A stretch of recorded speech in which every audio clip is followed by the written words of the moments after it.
Magandang araw po sa inyong lahat. Lalong-lalo na po sa mga giliw nating tagapakinig. Sa araw po na ito ay mapapakinggan po natin ang kwento ng may 10 taong gulang na batang si Elio. Isang batang matigas ang ulo, ngunit isang mahusay na mangangaso. Kasama ang kaibigan niyang si Kalo. Isang araw ay malalagay ang mga buhay nila sa panganib.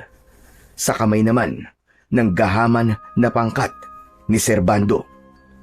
Ngunit palagi siyang inililigtas ng kakaibang usa na may pambihirang kakayahan. Pagkakalooban siya nito ng kapangyarihan na magagamit niya laban sa kampon ng kadiliman. Ngunit magtagumpay kaya siyang pigilan ang napipintong pagsalakay ng mga aswang na manananggal. Sama-sama po nating pakinggan ang buhay at pakikipagsapalaran ng batang nakakuha ng kumikidlat na sungay ng usa. Ngunit bago po ang lahat mga idol, huwag po nating kalimutang mag-subscribe at i-hit ang notification bell sa aking YouTube channel na The Voice Addict at Apong Isaak para sa mas marami pang makapigil hiningang kwentong aswang at katatakutan mula sa mundo ng kababalaghan. Umpisahan na po natin ang kwento. Sige na, tol. Bilisan mo na. Patamaan mo na ang usang yun sa tiyan ng hawak mong sibat.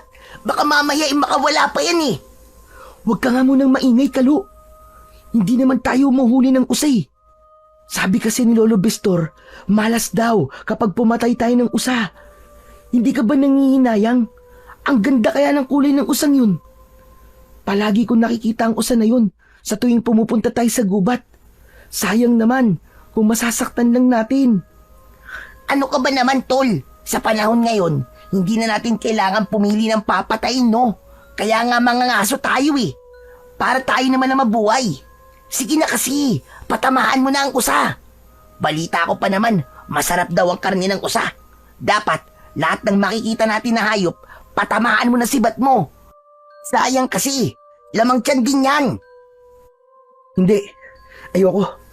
Kahit ano mangyari, hindi ako papatay ng usa. Kahit na masarap pa ang karne nila. Maghintay na lang tayo ng baboy mo. Total, ang hayop na yun ang mabangis, kaya hindi nakakaawang patayin.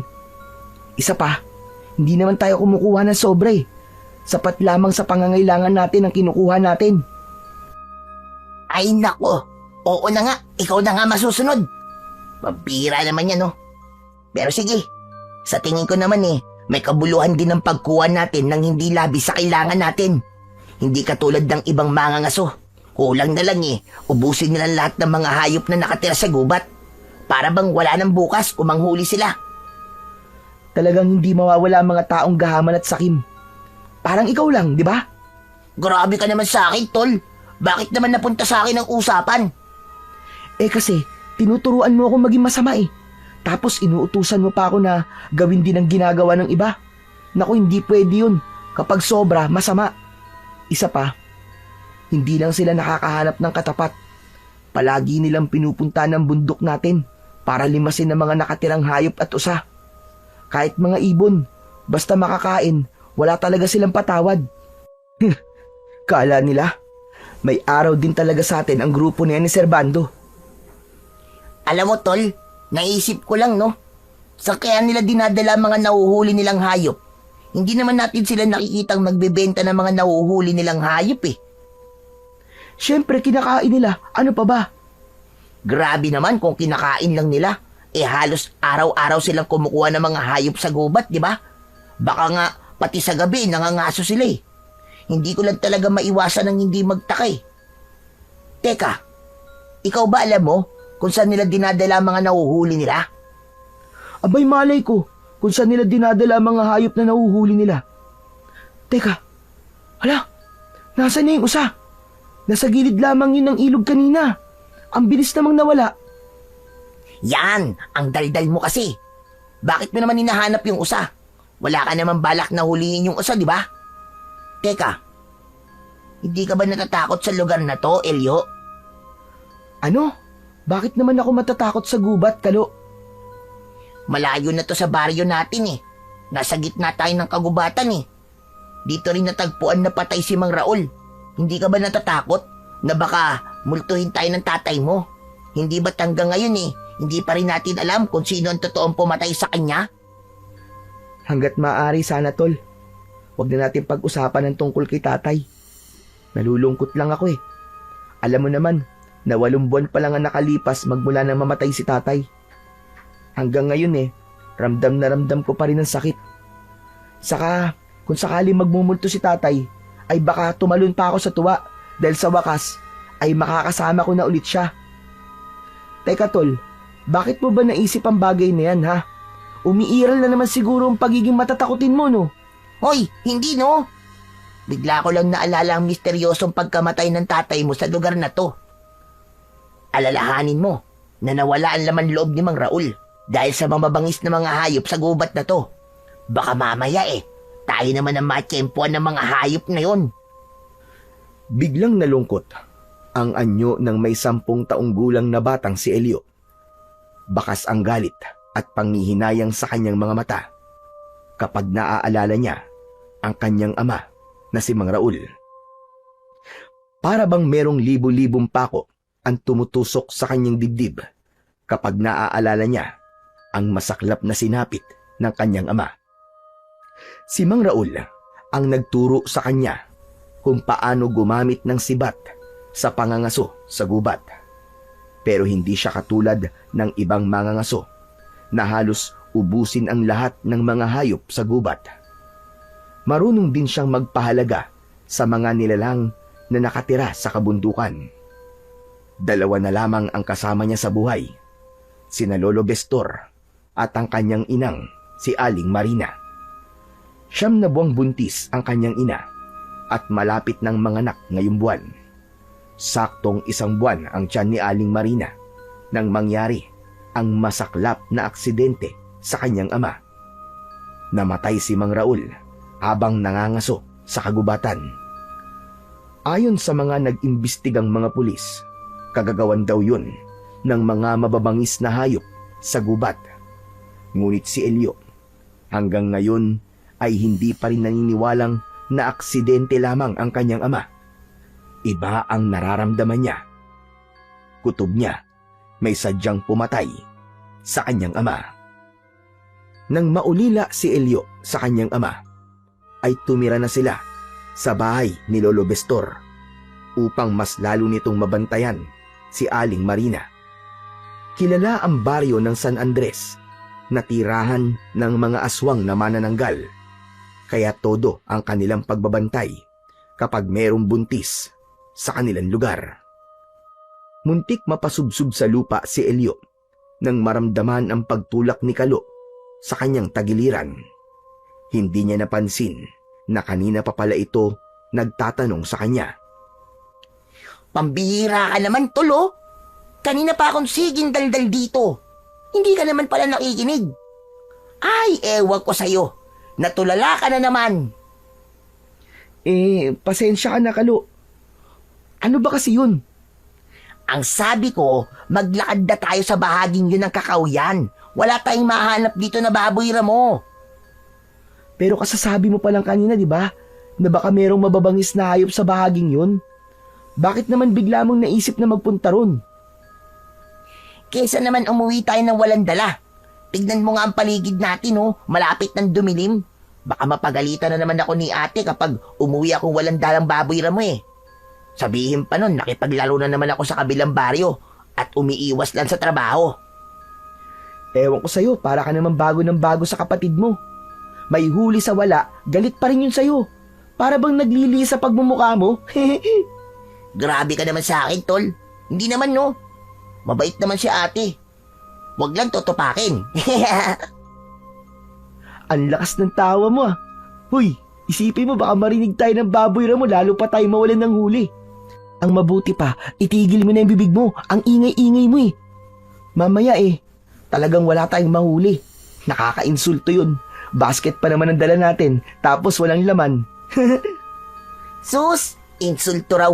Palagi naman na isang baboy ramon lang ang hinuhuli natin eh. Tapos pinaghahatian natin pagdating sa bahay. Ang mabuti pa kaya, pumunta muna tayo sa gilid ng ilog. Teka, bakit naman tayo pupunta sa ilog? Tol, kailangan pa bang itanong yan? Siyempre, manguhuli tayo ng isda at mga hipon. Kesa naman umuwi tayo walang huli, di ba? May punto naman ang kaibigan niya. Kaya pagkatapos nilang magkasundo, ay lumabas silang dalawa sa kanilang pinagtataguan.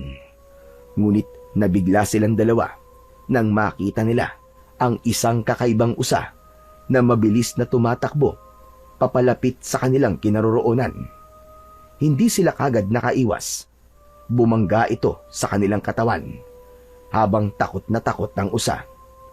Kasabay nilang bumagsak sa lupa ang usa. Saka lamang napansin ni Elio na merong sugat sa tagiliran ang hayop. Mabilis siyang bumangon at nilapitan ang nanghihinang usa.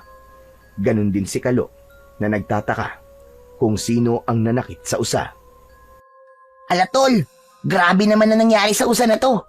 Sa laki ng sugat niya sa tagiliran, imposibleng mabuhay pa siya. Teka, baka para sa atin talaga ang usa na to, Elio. Saglit lang, Kalo. Parang may naririnig akong boses na paparating. Saka mga yabag ng paa. Parang nagmamadali. Saglit na natigilan si Elio habang pinapakinggan ang kaluskos sa paligid. Napaunat sa pagkakayoko si Elio nang makita ang grupo ni Servando. Madilim ang anyo nito at maraming dala na patay na hayop. Agad na nilapitan sila ng dalawang lalaki na nakilala lamang nila sa pangalan na Randy at Nero. Maangas ang mga ito na lumapit sa kanila at itinulak si Elio. Kaya naman, muling napaupo sa lupa ang bata. Hoy kayo, mga batang uhugin. Huli ko ang usang yan. Dito lang tumakbo. Kaya huwag niyong kukunin yan. Walang pakialamanan ng huli. Naiintindihan niyo ba? Wala raw pakialamanan ng huli, tol. Pero nakikialam kayo ng hindi nyo teritoryo. Pambihira. Ang swapang nyo rin, mga chong. At sino ka naman batang patpating ka na nang-aangkin ng teritoryo namin? Matagal na kaming nangangaso sa gubat na to. Matagal na nga. Kaya mahiya na kayo. Saka wala po kaming pakialam sa huli nyo.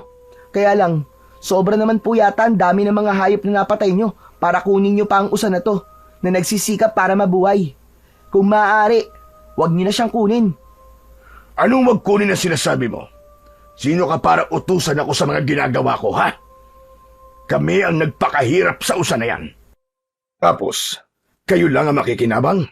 Aba, sandali lang. Pambihira din kayong dumiskarte, no?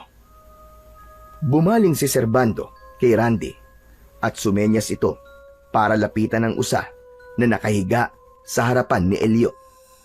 Habol nito ang hininga na parabang humihingi ito ng tulong sa kanya. Mas lalo silang nag-alala nang humugot ng mahabang itak si Randy mula sa bewang nito. Saka lumapit sa kanilang tabi. Teka, sandali lang. Anong gagawin niyo sa usa? Huwag niyo siyang patayin. Maawa kayo sa kanya. Hoy bata, tigil-tigilan mo ko sa kalokohan mo, ah. Pareho lamang tayong mangangaso at kahit kailan, hindi ko pa kayo pinakailaman sa pangangaso nyo. Kukunin namin ang usa na yan dahil kami ang nakahuli dyan. Muling tumingin ang maangas na si Servando kay Randy. Tila nakakaintindi ito nang umising yumuko sa nakahigang usa. Walang ano-ano ay bigla na lamang nitong itinarak ang itak sa leeg ng nakahigang usa. Nanlalaki ang mga mata ni na Elio at Kalo habang ang kanilang paningin ay hindi inaalis sa nagkikikisay na katawan ng usa. Narinig nila ang impit nitong daing na parabang tumatagos pa sa kanyang puso. Awa ang naramdaman niya habang pinagmamasdan kung gaano nahirapan ang usa. Hindi na malayan ni Elio na umagos na pala ang kanyang luha na mula sa kanyang mga mata. Kahit kailan ay hindi pa sila nakakakita ng ganong kabrutal na pagpaslang sa isang hayop at paulit-ulit yun na bumalik sa kanyang isipan. Bumulwak ang dugo mula sa leeg ng usa at kumalat yun sa tigang na lupa hanggang sa manigas ang paa nito at humugot ng malalim na hininga. Sa pagkakataong yun ay napatayo na si Elio. Matalim at nanlilisik ang kanyang mga mata na tumingin siya sa muka ni Servando. Matangkad ang lalaki at moreno. Halos hanggang dibdib lang siya nito. Kaya patingala siyang nakipaglaban ng titigan sa lalaki. Hayop kayo! Ang sama nyo! Wala kayong mga puso! Wala kayong konsensya! Astig ang bunganga ng batang to Ang lutong ng pagmumura. Hindi ba't ganyan ka rin naman? Kanya-kanya lamang tayo ng paraan sa pagpatay. Talaga magkaiba tayo ng paraan sa pagpatay ng hayop. Dahil hindi po kami gahaman na kagaya nyo. Marami na kayong nahuling mga hayop, pero ayaw nyo pa rin tumigil. Kung pumatay na mga usa, parang wala nang bukas. Wala kayong karapatang mga susagubat na to dahil inuubos nyo ang mga likas na yaman ng kagubatan. Teka. Baka nakakalimutan mo, bata. Mangangaso ka rin. Saka ako, kanina pa talaga ako napipikon sa'yo, Masyadong matalas ang dila mo kung makapagsalita. Gusto mo, putulin ko ang dila mo? Hindi ako natatakot sa'yo. Pareho lamang tayong iisang buhay. Sinasabi ko lang kung gaano kayo kasama. Hindi kayo marunong makontento sa dami ng huli nyo. Anak nang. Sige na nga, Randy. Painitin mo nga ang panga nito. Kanina pa ako naiingayan sa boses nito Teka, sandali. Ano pong gagawin niyo sa kaibigan ko? Ano pa ba? Di tatanggalin namin ang katapangan ng kaibigan mo. Aalisan ko ng dila at ipapakain ko naman sa'yo. Huwag niyo po siya sasaktan. Kawawa naman siya. At sinong gusto mong saktan namin, ha? Ikaw? Oh, mga bata, ano pang hinihintay nyo? Randy, hawakan nyo ang dalawang to. Inuubos ng mga to ang pasensya ko Hindi kami natatakot sa inyo. Mga wala kayong puso. Lintik kang bata ka. Ako mismo magpapatahimik sa bunganga mo. Ako ang dudurog sa mukha mong bata ka. Tutal, wala naman makakaalam kung sino mananakit sa inyo Palalabasin na lang namin na inatake kayo ng mababangis na hayop. Napipikon na kasi ako sa pagmumukha nyo Kaya pasensyahan tayo. Pinakulo nyo ang dugo ko. At kumana sanang susuntukin ni Servando si Elio nang biglang lumapit si Kalo at kinagat nito ang braso ng lalaki. Napasigaw ito dahil sa sobrang sakit at sinampal ang kaibigan niyang si Kalo. Bumagsak ito ng pasadsad sa lupa. Bumundol ang kaba sa kanyang dibdib. Nang makitang dumugo ang labi ni Kalo, hinawakan ito ang tigkabilaan itong braso saka pinaluhod sa lupa. Kaya naman, dinampot ni Elio ang kanyang sibat at inatake niya ng hampas ang nakatungong si Servando. Tinamaan niya ito sa batok at napasubsob sa lupa. Dala ng matinding galit nito ay tumayo ito at lumapit sa kanya. Mahigpit siya nitong sinakal sa leeg. Naramdaman ni Elio ang pag-angat ng kanyang mga paa sa lupa. Bumaon ang kuko ni Servando sa kanyang leeg at kahit na anong pagpupumiglas ang gawin niya, ay hindi siya makawala sa mahigpit nitong mga kamay. Nalanghap niya ang malansa nitong damit mula sa dugong dumikit sa katawan nito.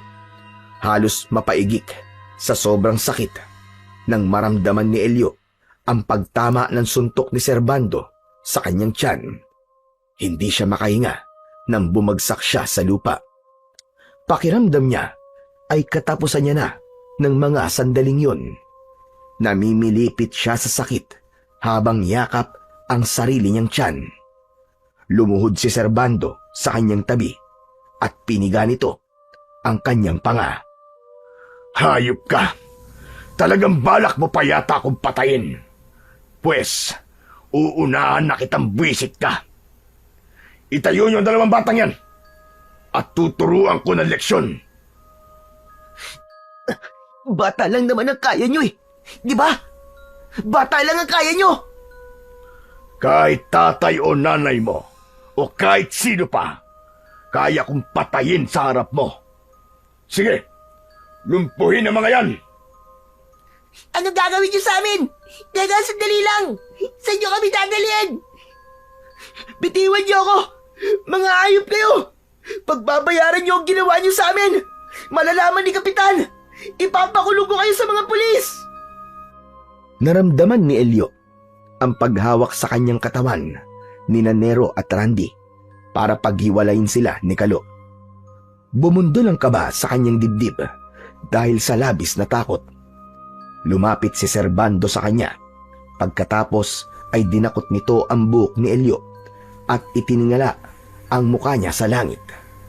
Habang nararamdaman niya ang mahigpit na pagpigil ng dalawang lalaki sa tigkabilaan niyang braso. Si Kalo naman ay walang awa ng pinagtulungang bugbugin ng mga tauhan ni Servando. Dinig na dinig niya ang daing ng kanyang kaibigan. Idagdag pa ang sipa ng mga ito na tumatama naman sa katawan ni Kalo. Kung tutuusin, ay wala naman laban sila sa mga ito. Kahit dalawang lalaki lang ang manakit sa kanila, ay sapat na yon para labis silang masaktan. Hindi nila akalain na mararanasan nilang dalawa ni Kalo ang ganong karasan sa kamay ng mga walang pusong mangangaso. Hindi ko hahayaan na malaman ng mga pulis ang gagawin namin sa inyo. Dahil itatago namin ang mga bangkay nyo. Pagkatapos ito, ay hindi na kayo makikita ng pamilya nyo habang buhay. Wala naman sana akong balak na saktan kayo eh. Kaya lang, sinagad nyo ang pasensya ko. Walang sino man ang nanakit sa akin ng ganito. Ikaw pa lang, bata. Napansin ni Elio na hinaplos ni Servando ang batok na tinamaan ng pagpalo niya ng sibat. Nakita niya sa palad ng lalaki ang mapulang likido mula sa sugat nito. Kaya naman, mas lalong bumakas ang galit sa mga mata nito. Nakikita mo ba ang ginawa mo sa akin, ha, bata? Kulang pa ang buhay mo sa dugong lumabas sa batok ko. Bitiwan niyo ako! Pakawalan niyo kami, mga hayop kayo! Bata lang naman ang kaya niyo eh! Hindi bata lang ang kaya namin. Kaya rin namin pumatay ng mga tao sa isang baryo. Pabalyang binitiwan ni Servando ang buhok ni Elio. Saka tumayo ang lalaki at sumenyas sa apat nitong mga kasama para bugbugin siya. Halos hindi niya mabilang ang tumamang sipa at suntok sa kanyang muka. Bumagsak siya sa lupa habang ramdam na ramdam niya ang pamamanhid ng kanyang buong katawan. Ganon din ang pag-agos ng mainit na likido sa kanyang labi. Natanaw niya si Kalo na wala na ring malay. Tadtad ito ng pasa at sugat sa katawan. Kaya naman, ang masasakit niyang katawan ay hindi niya ininda. Mabilis siyang tumayo at dinampot ang sibat para muling atakihin sa likod si Servando. Kaya lang, ang tangka sana niyang paghampas sa katawan nito ay biglang napigilan ni Randy. Binigwasan siya nito ng suntok sa muka. Nakipag-agawan ito sa hawak niyang sibat. Bitiwan niyo ang sibat ko! At papatayin ko ang hayop na to! Sinaktan niyo ang kaibigan ko! Kaya papatayin ko kayong lahat! Ano na naman ba yan, ha, Randy? Patatagalin pa ba ninyo ang maingay na yan, ha? Mga inutil! Patahimikin nyo na ang batang yan! At naririndi na ako! Isang malakas na pagpalo ng sibat ang tumama sa muka ni Elio. Bumagsak siya ng pasadsad sa lupa habang namimilipit sa labis na sakit. Pakiramdam niya ay katapusan niya na ng mga sandaling yun. Nabali ang hawakan ng sibat sa lakas ng pagkakahampas ni Randy sa kanyang muka. Para bang naparalisa ang kanyang katawan at nanlalabo na ang kanyang paningin. Sigurado siya na walang balak ang mga ito na buhayin siya. Tangka na sanang itatarak sa kanya ni Randy ang hawak nitong sabat. Nang mula sa kakawyan ay lumukso ang matikas at makintab na kulay puting usa. hindi siya maaaring magkamali. Yun ang usa na madalas niyang nakikita sa pangangaso nila. Palatandaan niya sa mukha ng usa ang bilog na kulay asul na balahibo nito sa noo. Para bang hindi ito isang ordinaryong usa na may kakayahang lumukso ng mataas. Ano bang kalokohan yan? Usa lang yung natatakot kayo. Patayin nyo na! Pambihira talaga kayo, mga duwag! Ngunit ang mga kasama ni Servando ay hindi makalapit sa nakatayong usa para itong mabangis na leon na nakaharang sa nakahigang si Elio. Lahat ng mga sumugod sa usa ay bumagsak sa lupa. Dumudugo ang ilong na para bang may malakas na puwersang tumama sa katawan ng mga ito. Dahil siguro yun sa lakas ng pagkakabangga ng sungay ng usa sa tiyan ng mga ito. Hindi nga nagtagal ay natakot ang mga kasama ni Servando. Tumakbo ang mga ito sa kakawyan at naglaho sa madilim na bahagi ng kakawyan. Naiwan ang lalaki habang nagwawala sa galit. Hoy! Saan kayo pupunta? Mga inutil! Bumalik kayo rito, mga duwag! O ano? Ano ka ngayon? Wala ka palang silbing pinuno. Hindi natatakot sa'yo mga tauhan mo. Kami lang talaga ang kaya mong parusahan. Iniwan ka na nila na parang basura. Ano ka ngayon, Servando? Tumigil ka! Pagsisisihan niyo to. Babalik ako, tandaan niyo yan. Hindi ako makapapayag na hindi ako makakaganti sa inyo. Kasama ng usa na yan, dudurugin ko kayo ng pinong-pino. Sabay ng pagbabanta ni Servando ay mabilis itong tumakbo papalayo sa kanilang kinaroroonan. Mula sa nanlalabong paningin ni Elio ay sobra siyang nagpasalamat sa usa na nagligtas sa kanilang buhay. Hindi siya makatayo kaya pinagmasdan na lamang niya ang galaw ng usa habang sumisingot-singot ito sa daan at pagkatapos ay lumapit sa kanya kasabay ng pagdila nito sa kanyang mga sugat. Naramdaman ni Elio ang ginhawa na para bang unti-unting gumagaling ang kanyang mga sugat sa kanyang katawan. Ganon din ang ginawa ng usa sa kaibigan niyang si Kalo na nakahiga sa lupa at wala pa ring malay. Kaibigang usa, maraming salamat sa ginawa mo ha. Salamat sa pagliligtas mo sa amin. Pilit na pinaglalabanan ni Elio ang pamimigat ng talukap ng kanyang mga mata para sana makita pa ang itsura ng usa. Ngunit tuluyan na siyang nawalan ng malay na para bang nahulog siya sa bangin na walang katapusan. Kasunod ng payapang paghinga na para bang nasa malambot siyang higaan. Tol! Tol, gumising ka! Bumangon ka riyan, nakikiusap ako! Tol, huwag ka mamamatay! Nagising si Elio sa malakas na boses ni Kalo.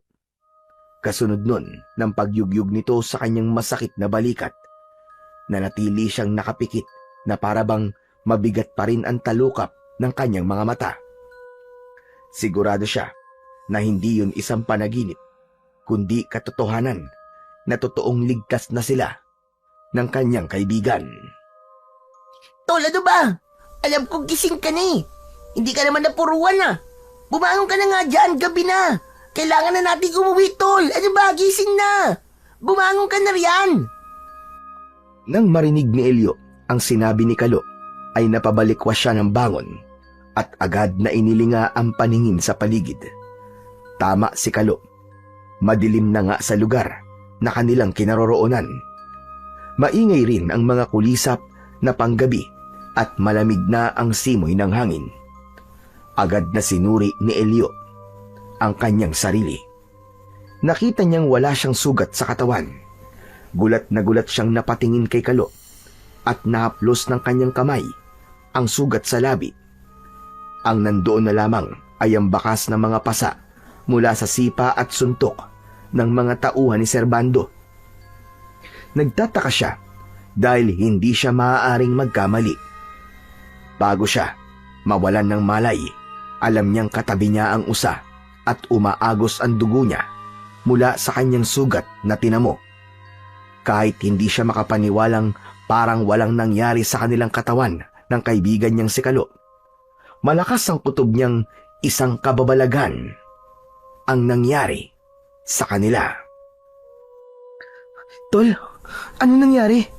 Paano nawala ang mga sugat natin sa katawan? Ako nga ang dapat magtanong sa inyan eh. Hindi ako maaaring magkamali. Binugbog ako. Kaya alam ko na may sugat ako sa katawan. Ikaw ang huli nila sinaktan, di ba? Kaya anong nangyari sa atin? Mga pasa na lang ang nakita ko na bakas sa katawan natin. Paano nangyari yun? Hindi ko rin alam kung paano nangyari yung Kalo. Ang natatandaan ko lamang ay... Ano? Ano, Elio? Sabihin mo, ano natatandaan mo sa nangyari sa atin? Biglang nagdalawang isip si Elio na sabihin sa kanyang kaibigan ang tungkol sa usa na tumulong sa kanila. Bigla siyang nag-alala dahil kahit sabihin niya sa kanyang kaibigan ang mga nakita niya, ay hindi rin siya nito paniniwalaan. Sa halip na sagutin ang tanong nito, ay bigla siyang tumayo at tinignan ang sariling damit. Sa tulong ng maliwanag na sikat ng buwan, ay malinaw din na nakikita ni Elio ang katibayan na nagtamo sila ng maraming sugat sa katawan, ngunit bigla yung naglaho at naging pasa. Sa palagay ko, Tol, kailangan muna nating umalis sa lugar na to. Nag-aalala ako na baka balikan tayo dito na Serbando. Mabuti pa nga. Bigla tuloy ako nag-alala kay ate. Paniguradong hinahanap na tayo ng pamilya natin. Humanda talaga ang hayop na yon. Ako mismo magsusumbong kay Kapitan sa pananakit nila sa atin. Pinagtangkaan pa nila tayong patayin. Gagamitin ko na patunay ang mga pasa natin sa katawan. Huminahon ka muna, Kalo. Gagawa tayo ng paraan kung paano natin sila mapapabagsak. Sumusobra na sila. Pati tayo, pinatulan. Hindi magtatagal, ay makakaganti rin tayo sa kanila. Hindi na naitago ng magkaibigan ang pagkadismaya sa mga nangyari sa kanila. Hindi nila akalain na sa kabila ng kanilang edad ay mararanasan na nila ang ganung pagpapahirap. Pambubugbog mula sa mga dayuhan na mga mangangaso. Pagkalipas ng ilang minuto ay nagpasya na ang magkaibigan na maglakad pauwi sa kanilang bahay.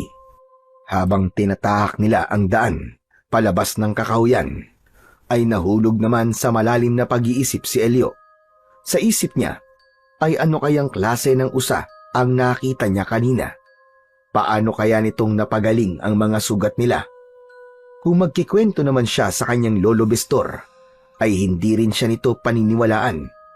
Sa halip, malalaman ng matanda na nagpunta na naman siya sa kagubatan. Ayaw pa naman ni Lolo Bestor na sinusuway niya ang utos nito na huwag silang pupunta sa gitna ng kagubatan, lalo na sa lugar kung saan ay natagpo ang patay ang kanyang ama. Isang malalim na buntong hininga ang pinakawalan ni Elio. Pakiramdam niya ay biglang natuyo ang kanyang lalamunan. Bawat araw ay tila parusa yun para sa kanya sa tuwing naaalala ang pagkawala ng kanyang ama. Pagkalipas ng kalahating oras ay narating nila ang bahay ni Elio. Saglit siyang tumigil sa paglalakad habang si Kalo naman ay nauna nang nagpaalam sa kanya para umuwi sa kanilang bahay.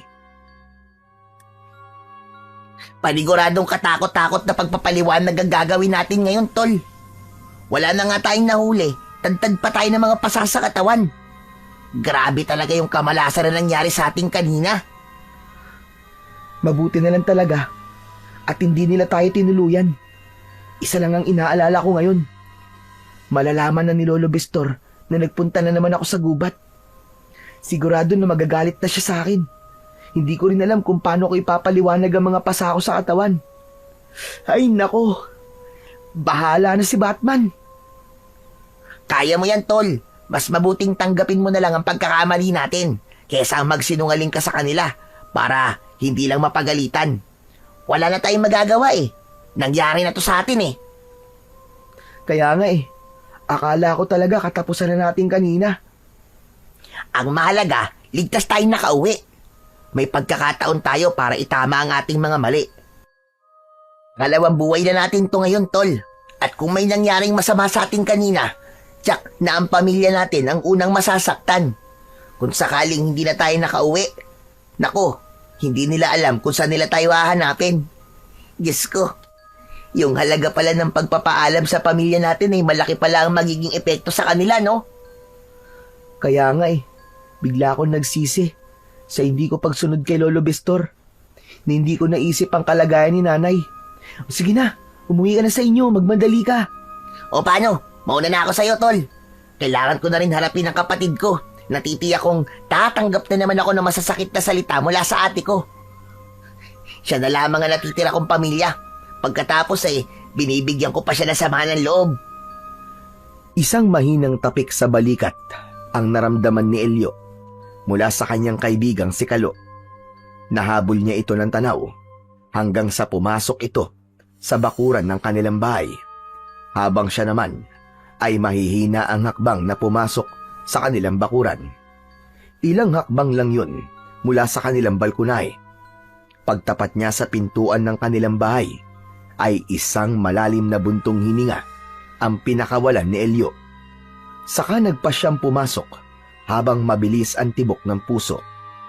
Pagpasok ni Elio sa loob ng kanilang bahay ay halos mapatalon siya sa gulat. Nadatnan niyang nakaupo ang kanyang ina at si Lolo Bestor sa upuan na gawa sa kahoy. Ang madilim na anyo ng mga ito ay tila nawala. Napalitan yun ng matinding pag-aalala nang makita ang mga dugong dumikit sa kanyang damit. Idagdag pa ang mga pasa niya sa katawan. Si Aling Marina ang kaagad na lumapit sa kanya. Hawak nito ang sariling tiyan. Umiiyak na yumakap ito sa kanya at naramdaman niya ang panginginig sa katawan ng kanyang ina. Saka lamang niya naisip ang takot na nararamdaman nito nang matagal siyang nawala. Magmula nang mamatay ang kanyang ama, ay nagkaroon na ito ng trauma.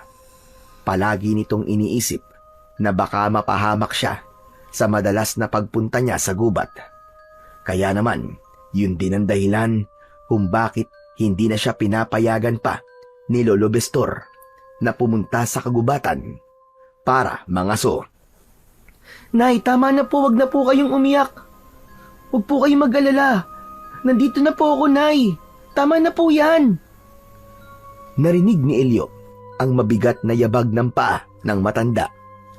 Lumapit ito sa kanila at baka sa muka ni Lolo Bestor ang pagkadismaya sa ginawa niyang pagpunta sa gubat nang walang paalam. Sana, naisip mo man lang ang kalagayan ng nanay mo bago mo pinairal ang katigasan ng ulo mo. Hindi na ako magtatanong kung saan ka nang galing dahil alam ko na kung saan kayo nagpunta. Alam ko rin na magkasama kayo ni Kalo. Dahil dito siya hinanap ng ate niya. Ang aalamin ko na lang sa iyo ngayon ay saan mo nakuha ang mga dugong yan sa damit mo at bakit marami kang pasa sa katawan. Bumitaw sa pagkakayakap sa anak si Aling Marina at humarap sa kanya, habang si Elio naman ay humarap kay Lolo Bestor. Tatanggapin niya ang masakit na salitang sasabihin nito dahil aminado siyang nagkamali siya. Patawarin niyo po ako, Lolo Bestor. Kung hindi po ako nakinig sa inyo. Hindi ko po sinasadya. Alam ko sinadya mong hindi magpaalam dahil matigas ang ulo mo. Ang gusto mo, ang sinusunod mo. Ngayon, kung napahamak ka, saan ka namin nahanapin? Sige nga. Ang pagtakas mo at hindi pagsunod sa mga ibinibili namin sa iyo ay patunay na hindi mo na kami kailangan ng nanay mo. Kaya hindi ko matatanggap ang paghingi mo ng tawad ngayon. Dahil alam ko, nauulitin mo lang ang ginawa mo. Lolo Bestor, seryoso po ako sa paghingi ng tawad po sa inyo. Ay nako, kaya seryoso ka man o hindi, wala akong gagawin para patawarin ka. Pinag-alala mo kami ng nanay mo. Ang tanong ko lang ang sagutin mo, bakit may dugo ka sa damit at may mga pasa ka sa katawan? Kasi po, Lolo Bestor, nakasalubong po namin ang grupo ni na Servando. Pinatay po nila ang usa sa harap namin. Nagalit po ako at kung ano-anong masasakit na salita po ang sinabi ko sa kanya. Hindi po niya matanggap yung mga pangiinsulto namin sa kanya at pinagbububugbog niya po kami. Kasama po ng mga tauhan niya. O ano? Nakita mo na? Kung ano ang kinalabasan ng katigasan ng ulo nyo. Wala kaming kamalay-malay na nalagay na pala kayo sa panganib. Maghahanap pala kami sa inyo nang walang kasiguruhan kung patay na ba kayo o buhay pa. Lolo, gusto lang naman po naming makatulong sa inyo ni nanay. Lalo na po ngayon na malapit na po siyang manganak. Kailangan po natin ng pera. Nakatulong nga ba ang ginawa nyo, ha? Wala kayong ginagawang tama. Kung napahamak ang nanay mo nang dahil sa pag-aalala sa'yo. O ano, sa palagay mo ba, nakatulong ka? Lolo Bestor, alam ko po na masama po yung ginawa ko. Kaya nga po ako humingi ng tawad sa inyo eh. Naiintindihan ko rin po kung bakit kayo nagagalit sa akin. Masama po ang loob niyo sa akin. Kaya hindi niyo po tinatanggap ang paghingi ko ng tawad. Hindi mo kailangang humingi ng tawad. Wala na akong tiwalang hindi mo uulitin ang ginawa mo. Paulit-ulit ka na lang. Kung talagang bukal sa loob mo ang paghingi ng tawad, ipakita mo. Hindi yung puro salita. Baka maniwala pa ako sa'yo. Matutulog na ako at wala na akong panahon para makipagtalo pa sa'yo. Magpalit ka na ng damit at matulog ka na. Agad na tumalikod sa kanya si Lolo Bestor. Hindi ito tumingin sa kanyang muka. Ang malamig na pakikitungo ni Lolo Bestor sa kanya ay patunay na sinagad na niya ang pasensya ng matanda. Ngayon lamang niya naramdaman ang pagbabaliwala na yon ng matanda sa kanya. Dati, kapag meron siyang konting sugat sa katawan, ay agad nitong ginagamot ang sugat niya. Pero sa pagkakataon na yon, ni walang emosyon o pag-aalala na naramdaman si Elio mula sa kanyang Lolo Bestor. Tila karayom yon na unti-unting tumutusok sa kanyang dibdib. Nasanay siyang palaging nakukuha ang atensyon nito. Pero ngayon ay naramdaman niya na tila wala na itong pakialam sa kanya. Lumapit si Aling Marina sa kanyang tabi at hinawakan nito ang kanyang mga kamay. Sinabi ng kanyang ina na mali talaga ang ginawa niya. Palipasin daw muna niya ang sama ng loob ng matanda para sa kanya. Naiintindihan ko po, Nay. Sige po, papasok na rin po ako sa kwarto ko. Nay, patawarin niyo po ako kung pinag-alala ko po kayo. Hindi na po mauulit. Tumango ang kanyang ina at hinaplos ng palad nito ang kanyang buhok. Sinabi nito na ito na raw ang gagamot sa kanyang pasa. Kaya naman, naunang tumalikod si Aling Marina sa kanya. Pumasok ito sa kusina para kumuha ng langis na ipapahid sa kanyang mga pasa. Si Elio naman ay mabigat ang hakbang ng paa na pumasok sa kanyang silid. Pagpasok niya sa kanyang kwarto, ay agad siyang naghanap ng maisusuot na damit. Habang naguhubad, ay naramdaman niya ang pananakit ng kanyang katawan. Lumapit siya sa malaking salamin, nakita hanggang sa kanyang bewang. Sinipat niya ang bakas ng mga sugat niya sa katawan. Wala na nga ang sugat at napalitan na yon ng pasa sa kanyang balat. Grabe talaga. Ano kayang klaseng nilalang ang usa na yun? Natatandaan ko na palagi kong nakikita ang kakaibang usa na yun eh. Lalo na nang mamatay si tatay. Mula sa burol at sa paghatid namin sa huling hantungan ni tatay, ay nakita ko rin siyang nagbabantay mula sa malayo. Ano kaya talaga siya? Sa isip ni Elio, ay baka marahil dating alaga ng kanyang ama ang usa. Madalas na pumupunta noon sa gubat ang kanyang ama dahil sa mahilig din itong mga aso. Si Mang Raul din ang nagsabing hulihin na nila ang lahat ng hayop sa gubat maliban sa mga usa. Sinabi rin ng kanyang ama na pahalagahan ang bawat nilalang na may buhay at kumuha ng sapat lang sa mga pangangailangan. Kagaya ng ginagawa niya ngayon. Kaya naisip ni Elio na baka naging kaibigan ng kanyang ama ang usa na nagligtas sa kanilang buhay ng kaibigan niyang si Kalo. Hindi kaya dahil sa usa na yon, kaya pinagbabawalan ako nun ni tatay na pumatay o manghuli ng usa? Pero, bakit kaya siya biglang naglaho pagkatapos niya kaming iligtas? Bulong sa sarili ni Elio habang nakaharap siya sa malaking salamin. Maya-maya pa ay pumasok ang kanyang ina sa loob ng kanyang silid. May dala na itong kulay itim na bote ng langis para gamutin ang mga pasa niya sa kanyang katawan. Kaya naman, nagkaroon siya ng pagkakataon para tanungin si Aling Marina tungkol sa kanyang ama. Nay, wala po bang naikikwento sa inyo si tatay tungkol sa usa nung nabubuhay pa po siya? Biglang huminto sa paglalagay ng langis sa palad si Aling Marina at napakunot ang noo na tumingin sa kanya. Kasi po nay, meron po akong nakitang kakaibang usay. Iniligtas po niya ang buhay namin ni Kalo. Ang totoo po niyan, ang dugong nasa damit ko ay talaga pong galing po sa mga sugat ko. Hindi po ako maaaring magkamali, Nay.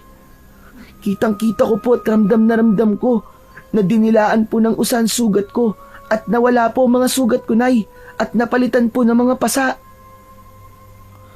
Sumagot si Aling Marina kay Elio. Wala raw nabanggit dito si Mang Raul at baka halusinasyon lamang daw niya ang mga nakita niya dahil sa pambubugbog ng mga tao sa kanya. Matagal siyang napatitig sa kanyang ina at hindi na siya nagtanong dito. Sino nga ba ang maniniwala sa kwento niya? Kaya lalabas lamang na nagkamali siya ng nakita. Sige po, si Lolo na lang po ang kakausapin ko tungkol dito, kaya lang galit pa siya sa akin.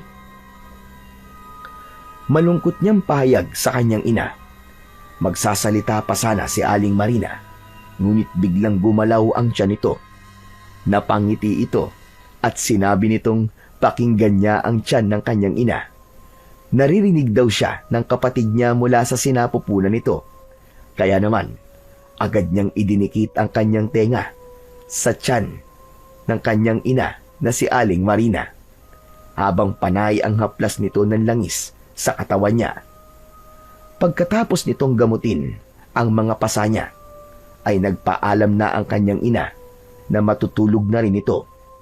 Magsaboy daw muna siya ng asin at bawang sa paligid para hindi raw makalapit ang masasamang elementong magtatangka sa buhay ng dalawa. Agad naman siyang kumilos para sundin ang sinabi ng kanyang ina. Isinara niyang mabuti ang bintana at pintuan ng kanilang bahay. Tumigil siya sa nakasaradong pintuan ni Lolo Bestor. At bago umalis, ay isa munang malalim na buntong hininga ang pinakawalan niya sa katuluyang pumasok sa kanyang silid. Habang nakahiga sa kanyang katre, ay naisip ni Elio na wag na munang kausapin si Lolo Bestor. Dahil may kailangan pa siyang malaman tungkol sa usa. Sa pagkakataong yun, ay kailangan niyang bumalik sa gubat para mahanap ang usa na tumulong sa kanila. Idagdag pa ang kanyang pag-aalala na baka balikan nito ng pangkat ni Servando. Natatakot siyang baka patayin ng mga ito ang usa, kagaya ng ginawa ng mga ito sa usang nakabangga sa kanila. Si Servando ang taong hindi makapapayag na hindi makakaganti sa taong nanakit dito. Tama. Hindi na muna ako hihingi ng tawad kay Lolo Bestor. May kailangan pa akong gawin. Hindi na malayan ni Elio kung paano siyang nakatulog ng gabing yon. Basta't nagising siya sa malakas na pagbukas ng pintuan nila sa labas ng kanilang bahay. Narinig niyang kausap ng kanyang Lolo Bestor ang kanyang ina. meron daw pupunta ng matanda at mamayang gabi pa raw ito uuwi. Sa isip ni Elio ay yun na ang tamang pagkakataon para bumalik siya sa gubat. Kaya naman, mabilis siyang bumalikwas ng bangon. Agad siyang bumaba sa kanyang katre at lumabas ng kanyang kwarto. Nakita niyang nasa labas ang kanyang ina, nahatid ng tanaw ang papalayong matanda. Nay, saan po pupunta si Lolo Bestor? Tumingin sa kanya si Aling Marina at sinabi nitong hindi raw nabanggit ni Lolo Bestor kung saan ito pupunta. Ngunit hinala ni Elio na maaaring pupunta ng matanda ang baryo ni Servando. Pinagbatayan niya ang oras kung kailan lamang ito makakabalik. Kaya naman, natitiyak niyang aalamin ng matanda kung bakit sila sinaktan ng grupo ni Servando. Nagpaalam si Elio sa kanyang ina. Nay, pupunta lang po ako sandali kay Kalo May itatanong lang po ako sa kanya. Tumango naman si Aling Marina. Sa pangalawang pagkakataon ay nagsinungaling na naman siya sa kanyang ina. Walang kaalam-alam ang kanyang ina na balak na naman niyang bumalik sa gubat. Saka siya naglakad at tinakandaan papunta sa bahay ng kanyang kaibigang si Kalo.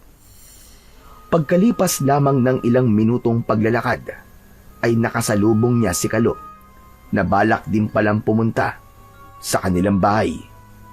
Nagulat ito nang makita siya.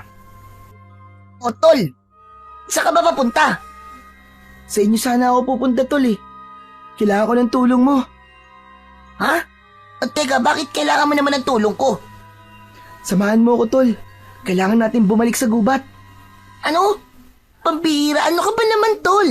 Kulang na nga lang patayin ako ni ate sa nangyari sa atin Ni hindi na nga ako nagsumbong sa kanya ng tungkol sa ginawa ni Servando sa atin. Bakit pa tayo babalik doon? Basta may gusto lang akong malaman. Kahit ngayon lang, Tol, sige na naman May kailangan lang talaga akong makita Pumayag ka na. Saglit na nag-isip si Kalo at nagtatakang napatingin sa kanya.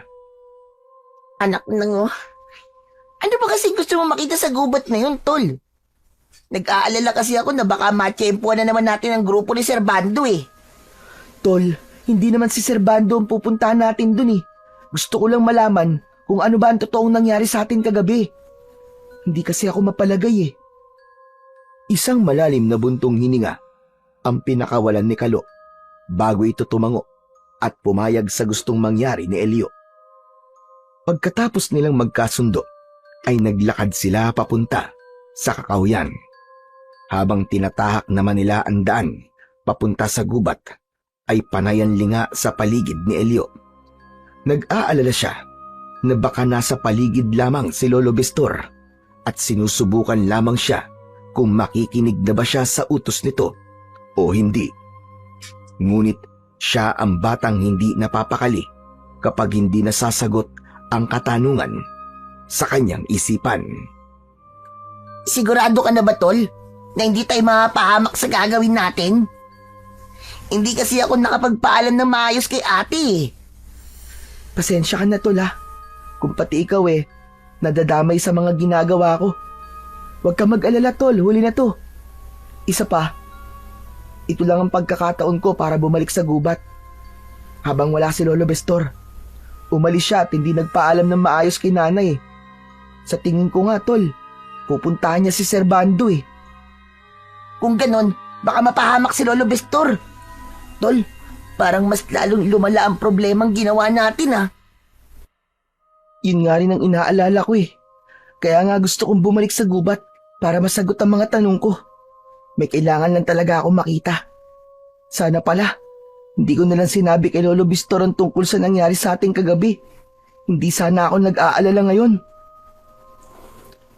Pagkalipas ng ilang minutong paglalakad, ay narating nila ang gubat na madalas nilang puntahan. Nagtago sila sa likod ng puno habang nakasilip sa ilog kung saan madalas niyang makita ang usang nagligtas sa kanilang dalawa ni Kalo. Saka lang niya naalala na wala silang dalang sandata na magagamit nila kung sakaling malagay uli sa panganib ang kanilang mga buhay. Ngunit hindi pa man sila nagtatagal sa pagtatago. Narinig nila ang yabag ng mga paa sa likod nila. Naramdaman ni Elio ang malamig na talim ng sibat na nakatutok sa kanilang likuran. Pagtingin niya sa gawi ng kanyang kaibigan, meron ng mga lalaki ang nakatayo sa paligid nila. Nakatutok naman ang palaso sa likod ni Kalo. Nakita niya ang nakangising si Randy at Nero, kaya natitiyak niyang nahuli sila ng grupo ni Servando. Tila alam ng mga ito na babalik sila at inaabangan sila gamit ang mga sandatang kayang pumatay sa kanila. Itinaas nila ang kanilang mga kamay bilang tanda ng pagsuko, sa kadahan-dahang humarap sa mga lalaki. Teka, bakit nyo kami tinututukan ng sibat? Talagang nagtatanong ka pang hayop ka. Hindi mo ako pinatulog ng gabing yon. Talagang pinaghandaan ko to. Akala ba nyo ay mananahimik lamang ako pagkatapos nyong insultuin ng pagkatao ko? Ang pagkakamali lang nyo ay hindi kayo kagad nagsumbong kay Kapitan. Hindi tuloy nila malalaman kung sino ang papatay sa inyo ngayon. At talaga namang ang hina ng isip nyo. Ligtas na sana kayo eh. Pero bumalik pa rin kayo sa gubat. Baka walan nyo kami. Wala naman kami balak na pakialaman pa kayo dito eh. Huwag nyo nga kami pinaglululoko. Alam namin na kami ang binalikan nyo rito. Kung kayo ang binalikan namin dito, sana nagdala kami ng sibat na magagamit namin para patayin kayo. Yun nga ang pagkakamali nyong dalawa eh. Hindi kayo nagdala ng sandata. May nagamit man lang sana kayo laban sa amin. Sige, ang dami niyo pansatsat. Lakad! Teka, sandali lang. Ano ba? Sa inyo ba kami dadalhin? Alam mo, meron kasi akong inihandang sorpresa sa inyo. Alam kong babalik kayo. Kaya naghanda ko ng hukay na babagay sa inyong dalawa. Ang balak namin, gawin kayong pain sa patibong na ginawa namin. Para naman may pakinabang kayo sa amin. Teka, anong palagay mo sa amin, hayop? Kayong walang pakinabang. Isa kayong salot na umuubos sa mga hayop na naninirahan dito sa gubat. Ang dami mong daldal. Sige, lakad na. Tama na ang satsat. Simulan na ninyong maglakad. Patulak silang pinaglakad sa daan, papunta sa sinasabi nitong pinaglalagyan ng hukay. Nagkatinginan silang dalawa ni Kalo at nagkaintindihan sila sa pamamagitan ng pagtitig sa kanilang mga mata. Lalaban sila para sa buhay nila. Saktong pagdaan nila sa malagong halaman, humarap ang magkaibigan sa mga kalaban at inagaw nila ang sibat ng mga tauhan ni Servando. Nagtig-isa sila ng kalaban. Nakipagpambuno sila sa mga ito upang makaligtas sa tiyak na kamatayan. Ngunit si Kalo lamang ang nakatakas. Naiwan si Elio na pinagtutulungan ng 3 lalaki para pigilan sa pagtakas. Habol ang hininga na nagpumiglas siya, ngunit isang malakas na suntok sa tiyan ang naramdaman niya. Namilipit siya sa sakit at idinapa siya sa lupa. Alam ni Elio na hindi siya pababayaan ng kaibigan at tatawag ito ng tulong para sa kanya. Pinagtulungan siyang hawakan sa kamay habang nakadapa sa lupa at nakatingin sa papalayong kaibigan na si Kalo. Hayop ka! Lalaban ka pa! Bilisan nyo! Sunugin nyo ang katawan ng batang yan nang mawala na rin ang handang sa mga plano natin. Tignan ko lang kung maililigtas siya ng usad tumulong sa kanya kagabi. Magbantay kayo sa paligid. Alam ko, kapag napahamak ang batang to, saka lamang lumalabas ang hayop na usang yun. Hindi ako makakapayag na hindi ako makakaganti sa nilalang na yun. Sige, sindihan nyo na ang palapa ng nyug at ihulog ang batang to sa balon. Hindi akalain ni Elio na ihuhulog nga siya sa balon na lampas hanggang ulo niya. Maraming nakalagay na tuyong palapa ng dahon ng nyug sa balon. Anumang oras, kapag sinindihan yun, ay kakalat ang apoy at masusunog siya roon. Sa pagkakataong yun, Saka lamang nagsisi si Elio kung bakit siya bumalik sa gubat. Habang ang tawanan sa kanyang paligid ay lalong nagdulot sa kanya ng labis na takot. Bakit ba naisip niya na muling bumalik sa gubat para hanapin ang usa? Kung nakinig lamang siya sa kanyang lolo Bistor, hindi sana siya malalagay sa panganib ngayon. Pakawalan niyo ako rito! Pakawalan niyo ako! Magbabayad ka, Serbando! Alisin niyo ako rito! Sige lang, sumigaw ka lang. Wala namang makakarinig sa'yo rito. Ginawa talaga namin to para sa inyo. Kaya lang nakatakas ang kaibigan mo eh. Ano bang pakiramdam na iniwan ka ng kaibigan mo? Babalik siya. Alam kong babalik ang kaibigan ko para iligtas ako. Hindi siya katulad ng mga tauhan mong duwag. Teka. Anong gagawin mo sa posporo? Ano po? Eh di susunugin ka. Simulan mo na magdasal, bata. Tawagin mo na ang lahat ng santong kilala mo.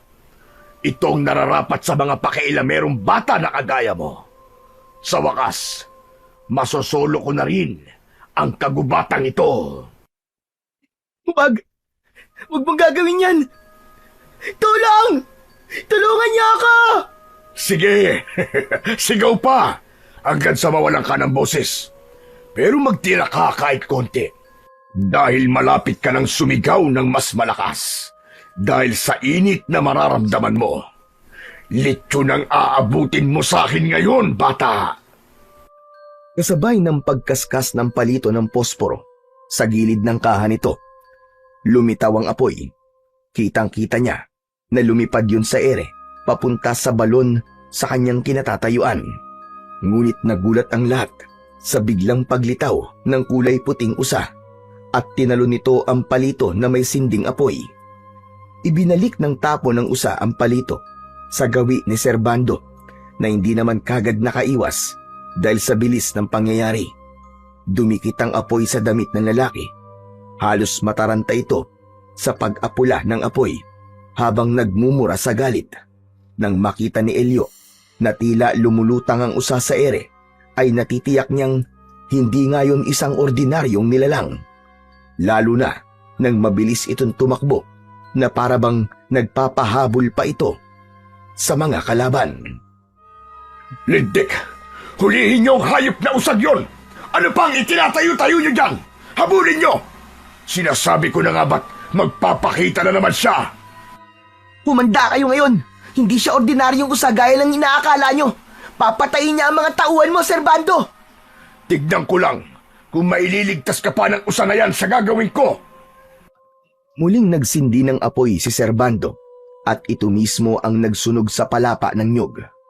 Kumalat ang apoy sa gilid ng balon at naramdaman ni Elio ang init ng singaw ng apoy sa loob ng hukay. Umalingaw-ngaw ang malakas na tawa ni Serbando habang kumukuha pa ito ng mga dahon na tuyo para itambak sa balon. Pilit na gumapang si Elio paakyat sa balon, ngunit masyado nang malaki ang apoy. Sa isip ni Elio ay katapusan niya na ng mga sandaling yon. Tulong! Tulungan niyo ako! Paalam, batang inutil. Ilang minuto na lang ay magiging isa ka ng abo, kasama ng mga nasusunog na dahon ng puno. Mula sa nanlalabong mga mata ni Elio ay tanaw niya ang tumatakbong usa papalapit sa kinatatayuan ni Serbando. Ubod lakas nitong binangga ng sungay ang likod ng lalaki at muntik itong mahulog sa balon na kinaroroonan ni Elio. Umalis ang usa at pagbalik nito ay meron na itong itinutulak na katawan ng lalaking walang malay. Inihulog ng usa ang katawan ng lalaki sa hukay at mabilis itong tumungtong sa tiyan ng lalaking inihulog nito. Kasabay ng pagkagat nito sa kanyang damit, pahila siya nitong tinulungan na parang katumbas ng lakas ng tao. Kakaiba ang lakas ng usa dahil nagawa nitong mabuwat siya sa pamamagitan lamang ng pagkagat sa kanyang damit. Pigilan nyo! Patamaan nyo na si Batang Usa! Nag-iisa lang yan! Natatalo pa kayo, mga inutil! Halos mabingi si Elio sa malakas na boses ni Servando. Pakiramdam niya ay para siyang lumulutang na parang papel dahil sa malakas na pagtangay sa kanya ng usa. Inilayo siya nito sa hukay at hindi siya binibitiwan sa damit gamit ang bibig. Humihingal na naririnig niya ang malalim nitong paghinga habang itinatakbo siya ng mabilis. Pakiramdam niya ay may taglay itong lakas na parabang sa kabayo. Nang makatakas sila sa mga humahabol na mga kalaban, ibinaba siya nito sa malaking ugat ng puno. Itinago siya roon at mabilis na nagakot ng palapa ng nyug para tabunan siya. Tila may isip ang usa habang pinoprotektahan siya. Mula sa kanyang pinagtataguan ay nasisilip niya sa siwang ng mga sanga ang nakatayong usa na tila sinadya nitong hintayin ang mga kalaban. Tignan mo nga naman ang pagkakataon. Sadya pa tayong hinintay. Walang kahirap-hirap na magkakaroon tayo ng huli ngayon. Hoy kayo, hanapin niyo ang bata. Patayin niyo agad at huwag niyo na ulit hahayaan na makatakas ang hayop na batang yon. Bilisan niyo kumilos. Ang bawagal niyo!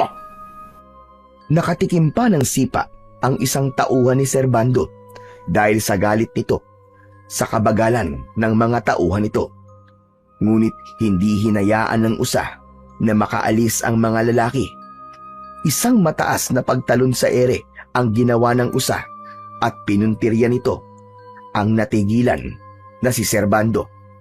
Tinamaan ng sungay ng usa ang dibdib ni Servando at laking gulat ni Elio nang makitang tumalsik ang lalaki at bumagsak ng pasadsad sa lupa. Nagulat din ito sa nangyari, kaya ang mga tauhan nito ay sabay-sabay na umatake sa kinaroroonan ng usa. Walang kasing bilis at liksi na nakipaglaban sa mga lalaki ang usa. Hindi makalapit ang mga ito sa malakidlat na paggalaw ng usa. Dala ng takot sa usa, ay mabilis na tumakbo ang mga lalaki sa gitnang kakahuyan. Naiwan si Servando na nagbabanta sa nakatayong usa. Kung sino ka man na maligno ka o impakto, papatayin kita. Pagsisisihan mo ang ginawa mong ito, hindi ko titigilan ang batang pinoprotektahan mo hanggat hindi ko siya napapatay. Tandaan mo yan! Pagkasabi nun, ay mabilis na kumaripas ng takbo si Servando palayo sa kanilang kinaroroonan hanggang sa maglaho ang lalaki sa madilim na bahagi ng kakahuyan. Hinintay ng usa na mawala sa paningin nito si Servando bago ito humarap sa pinagtataguan niya. Lumapit ito sa kanya at inalis ang mga sanga na nakataklob sa kanyang pinagtataguan gamit ang sarili nitong bibig. Lumabas siya at hinarap ito. Hindi na napigilan ni Elio na hindi kausapin ang usa. Para bang naiintindihan nito kung ano ang sinasabi niya. Kaibigang usa, bakit mo ko palaging inililigtas? Sino ka ban talaga? Alam ko, hindi ka isang ordinaryong nilalang. Alam ko, kakaiba ka. Tumitig sa kanya ang usa at mula sa kanyang harapan ay binalutan ito ng kulay puting usok. Unti-unti itong naglaho na parang bula. Hindi na siya nagkaroon ng pagkakataon para makapagpasalamat dito. Pangalawang beses na siyang inililigtas ng usa at yun ang patuloy na gumugulo sa isip niya. Palagi itong naglalaho sa tuwing susubukan niyang magtanong dito. Pero alam niyang palagi siya nitong pinoprotektahan laban sa mga masasamang mangangaso ng kagubatan. Gumapang ang kilabot sa kanyang katawan at ang kaibigan ay nakita niyang papalapit sa kanyang kinaroroonan. Humihingal ang mga ito kasama sina Kapitan at Lolo Bestor. Bakas ang galit sa mukha nito. Nagtaka si Elio dahil akala niya ay umalis si Lolo Bestor. Yun pala, nakipag-usap lang ito kay Kapitan. Tol! Tol, ayos ka lang ba? Kumusta? Sinaktan ka ba nila? Ayos lang ako, tol. Merong nagligtas sa akin. Si Lolo Bestor, na hindi napigilan ang sarili, mabilis itong lumapit sa kanyang kinaroroonan. Isang malakas na sampal ang dumapo sa kanyang pisngi. Sa pusa po niya ang namula niyang pisngi. Napatingin siya sa nanginginig na matanda. Hindi siya makatingin sa mga mata nito at walang salitang lumabas sa kanyang bibig. Aminado siya na siya ay nagkamali.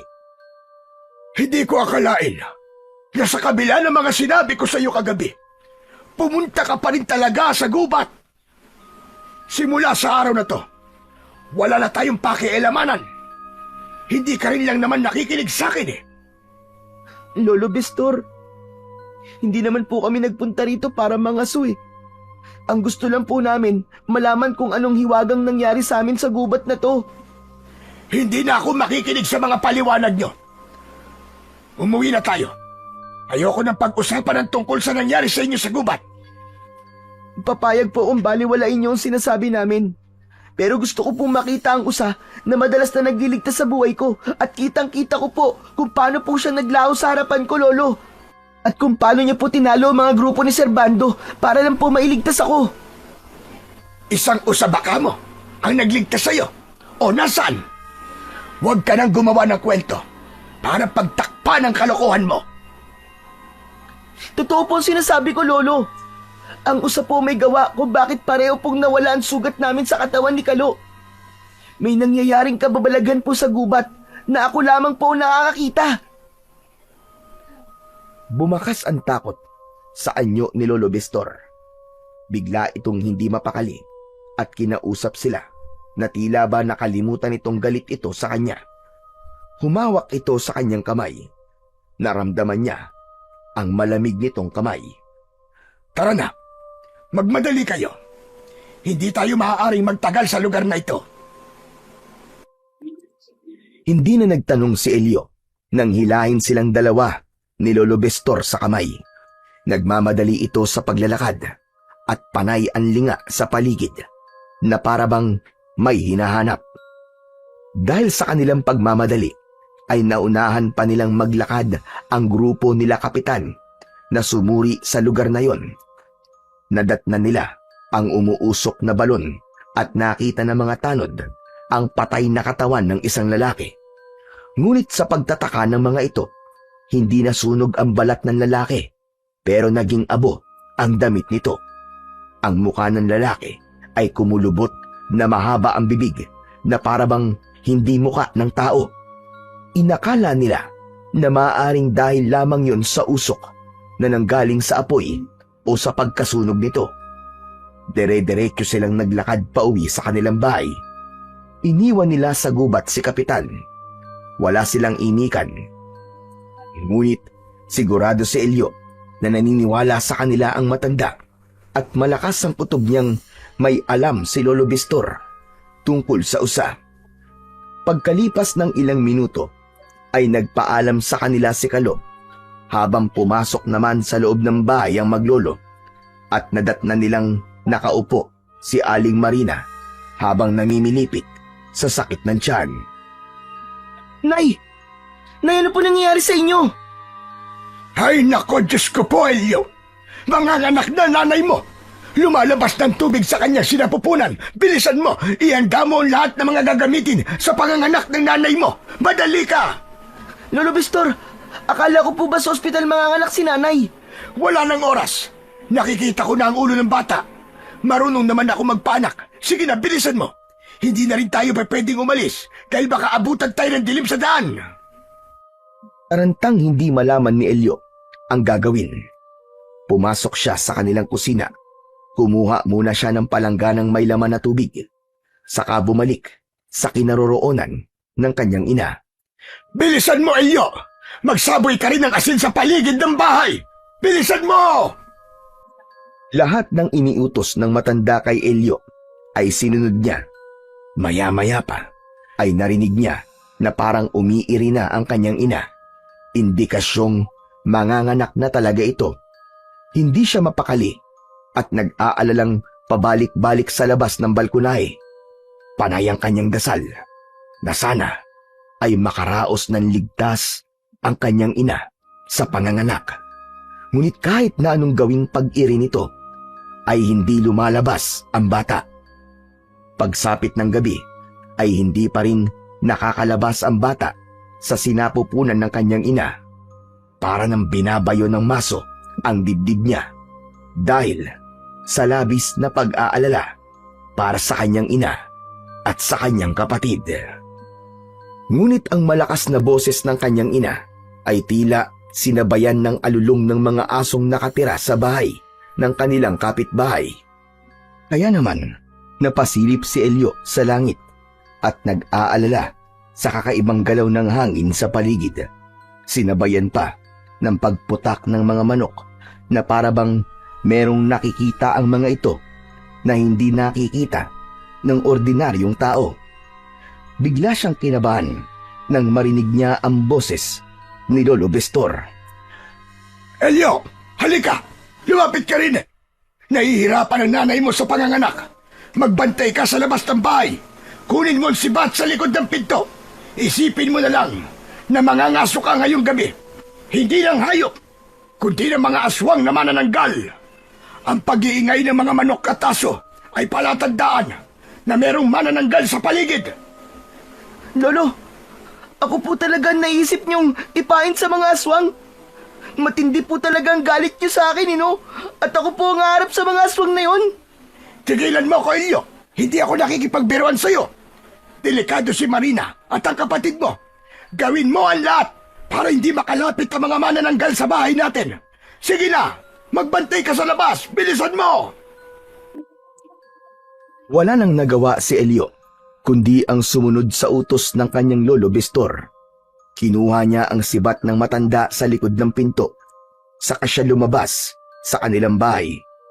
Hindi na siya nagulat sa mga manananggal dahil dati niya nang alam ang tungkol sa mga aswang na lumalabas lamang kapag may buntis o may bagong panganak na sanggol. Kaya naman, isang malalim na buntong hininga ang pinakawalan ni Elio bago niya inilinga ang kanyang paningin sa paligid. Hindi pa man nagtatagal sa pagkakatayo si Elio, ay natanaw niya kagad sa impapawid ang malapaniking lumilipad papunta sa kanilang bahay. Kanya-kanya ng dapo sa kanilang bubong at pilit na binubuksan ng bubong habang umaangil ang mga ito. Ano ang laban ng kanyang sibat sa maraming nilalang na bigla na lamang sumalakay sa kanilang tahanan? Ang ibang mga tao na naroroon ay kanya-kanya rin ng pagsara ng mga bintana at pinto. Takot sila sa aswang na manananggal. Ngunit hindi nagpakita ng takot si Elio.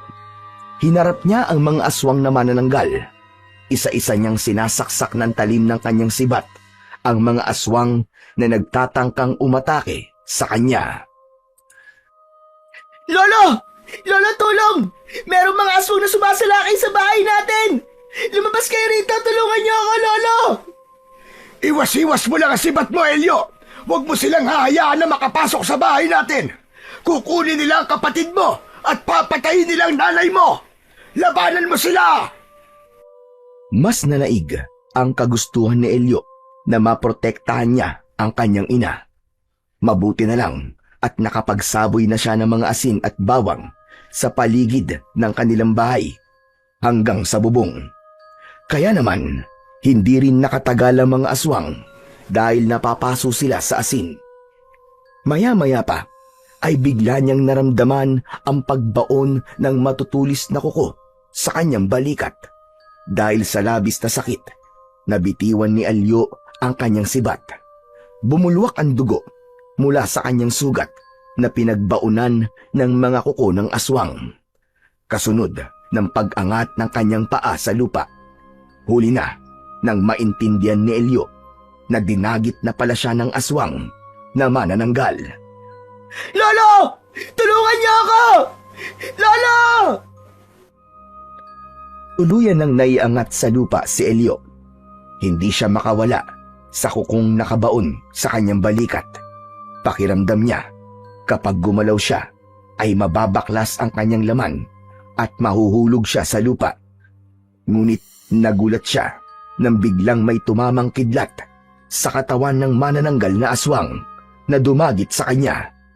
At kahit ayaw nitong pakawalan siya, ay nasunog ang katawan nito mula sa ere. Bumundol ang kaba sa dibdib ni Elio nang pabulusok siyang babagsak sa lupa. Ngunit parang may malakas na enerhiyang bumalot sa kanyang katawan at dahan-dahan siyang ibinaba sa lupa. Kasunod ng malakas na pagdagundong ng kulog sa paligid.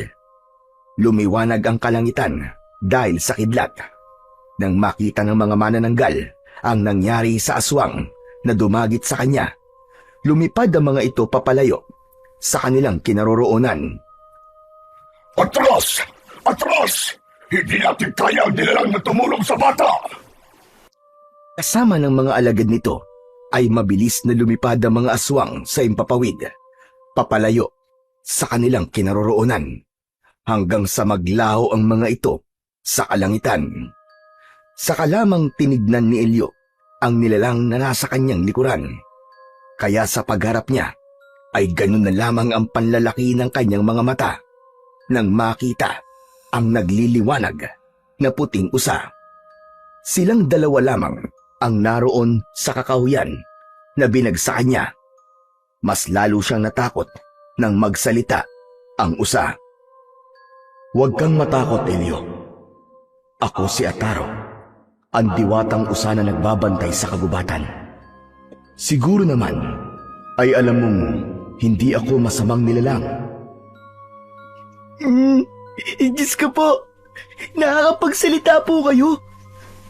Paano pong nangyari yun? "Dahil isa akong diwata." Opo, yung usa na palaging nagpapakita sa akin at nagliligtas po sa buhay ko. Bakit niyo po ako tinutulungan? Tumatanaw lang ako ng utang na loob sa lalaking nagligtas sa buhay ko. Ang tatay mo ang dahilan kung bakit buhay pa ako hanggang ngayon. Iniligtas niya ako sa kamay ng pinuno ng mga aswang na manananggal. Sila rin ang pumatay sa tatay mo. At bago nalagutan ng hininga si Raul, ipinakiusap niya sa akin na sa iyo ko ipagkaloob ang kakaibang kapangyarihan na tatalo sa puwersa ng kadiliman. Teka, sandali lang po, mahal na diwatang Ataro.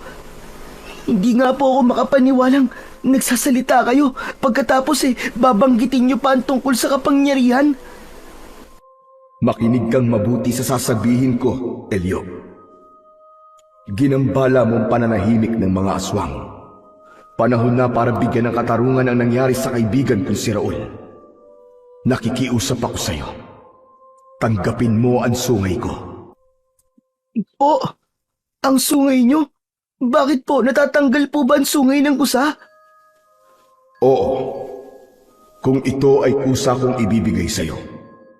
Ang totoo, hindi naman talaga natatanggal ang sungay ng usa. Kusa lang itong nalalagas taon-taon. Ito ang alam kong kabayaran na maibibigay ko para sa pagkakaligtas ng tatay mo sa buhay ko. Ang sungay ng usa, o deer antlers sa English, ay hindi permanente. Ito'y natural na naglalagas at muling tumutubo taon-taon. Sa Pilipinas, kung may lokal na uri ng usa, tulad ng Philippine deer, maaaring maiba ang siglo depende sa klima, pero bihira itong mapagmasdan sa ligaw. Ngunit kung kakaiba ang usa, maaaring matanggal ang sungay nito kapag kusang ipinagkaloob sa gusto nitong pagbigyan ng kanyang sungay. Hindi nakapagsalita si Elio. Nahihiwagaan siya sa sinasabi ng kanyang kausap, lalo na ang tungkol sa kanyang ama. Ngunit lahat ay nagkaroon ng kasagutan nang yumuko ang usa at lumutang ang sungay nito sa ere. Kusang lumapit yon sa kanyang kinaroroonan. Hinawakan niya ang sungay at lumitaw ang malakidlat nitong liwanag. "Gamitin mo ang sungay ko laban sa mga aswang. Naglaho ang usa sa kanyang harapan. Naglaho rin ang liwanag ng sungay. Biglang naalala ni Elio na nasa panganib ang buhay ng kanyang ina at kapatid. Malakidlat na tumakbo pabalik sa kanilang bahay si Elio. Nadatnan niya ang umiiyak na si Lolo Bestor. Inakala nito na napahamak siya, kasabay ng iyak ng kanyang kapatid. Nasaan ka na? Diyos ko, tulungan niyo kami! Dinagit ng aswang ang apo ko! Tulungan niyo kami! Dahan-dahan na humakbang papalapit si Elio sa matandang nakaupo sa lupa. Nakatalikod dito sa kanya habang panay ang pag-iyak. Nanginginig ang kanyang boses na tinawag niya ang matanda. Lolo Bestor! Nandito po ako! Ligtas po ako, Lolo! Mabilis na napalingon sa gawi niya si Lolo Bestor at napatayo ito sabay lapit sa kanya. Mahigpit na yakap ang ginawa nito, ngunit natigilan ito nang mapansin ang dugo sa kanyang balikat. Muling naghilom ang sugat ni Elio. Nadagdagan pa ang bakas ng pag-aalala sa mukha ng matanda nang makita ang kakaibang sungay ng usa. Napaatras ito ng hakbang. Nanginginig ang katawan at namumula ang mga mata. Sandali lang! Saan galing ang sungay ng usa na yan, Elio? Sabihin mo! Lolo, ito po ang dahilan kung bakit ligtas ako ngayon at kung bakit po ako bumalik ng gubat kanina. Nakausap ko po ang usa. Isa siyang diwata na minsan pong iniligtas ni tatay laban sa mga aswang. Alam ko na po ang buong katotohanan tungkol po sa pagkamatay ni tatay. Diyos ko, apo! Ang sungay ng usa ay minsan nang hinawakan ng tatay mo. Isang misyon ang kapalit ng sungay na yan! Tama po kayo, Lolo Bestor. Isang misyong pigilan po ang mga manananggal sa pag-aasik po nila ng lagim. Hindi! Hindi ito maaari! Ibalik mo yan, apo ko! Ibalik mo ang sungay na yan sa diwatang yon! Lahat ng mga humawak sa sungay na yan ay nabigo at namatay! Apo ko, hindi ko kakayanin kung merong mangyaring masama sa'yo, kagaya na nangyari sa tatay mo. Ibalik mo yan sa kanya! Sandali lang. Ipinapangako ko po sa inyo na walang mangyayaring masama sa akin.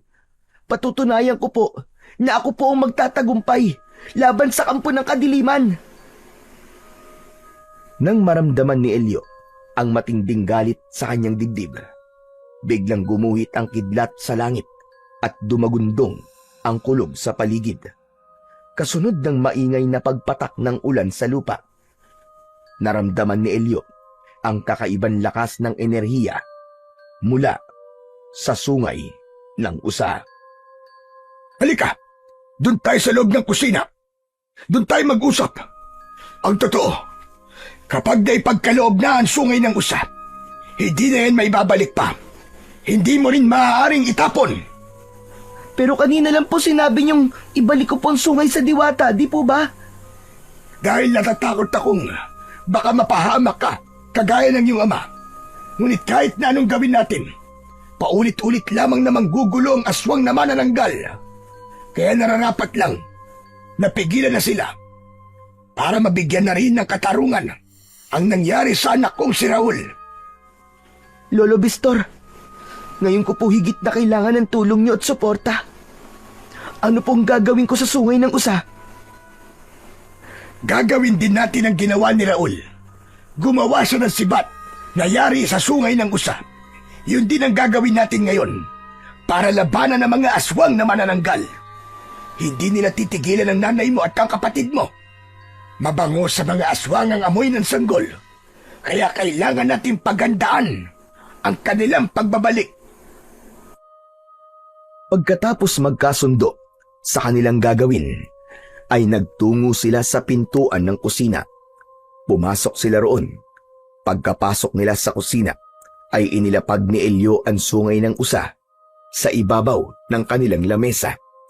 Habang hinihintay si Lolo Bestor na nagmamadaling pumasok sa loob ng kwarto nito, naupo si Elio sa bangko sa harap ng lamesa. Madilim ang kanyang anyo na pinagmasdan niya ang malasangang sungay ng usa.